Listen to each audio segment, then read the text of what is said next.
Ang bait ni Dixie, dumalaw kay Lolo. Pixie. Tutuwa sa'yo sila, Ate Kambal. Ako. Gustong gusto ka nun.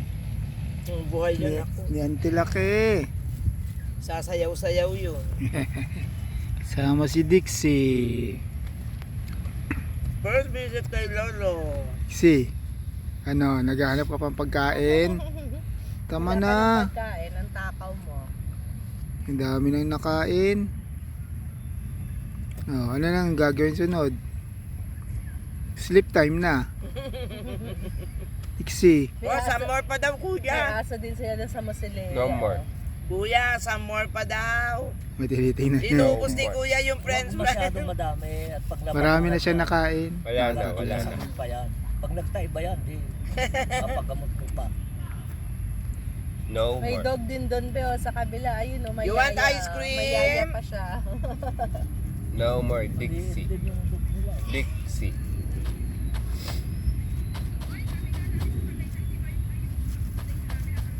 Sug ka doon dito ka umupo. Wag dyan sa may damo.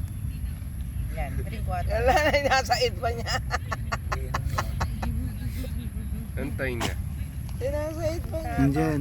Bigyan mo yung tayo. Nako, basang-basa yung ano. Uy. Oh, Pinakagat yan niya eh. Play. tanggalin mo na yung ano niya, Mark. Matatapon.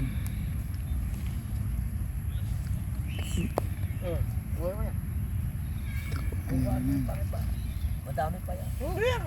Wala natin nga. Dixie. Pwede pa naman yan eh. Oh. Doon Sir. namang nahati pa tayo eh. Pwede naman Dixie. kumain, huwag lang malaki.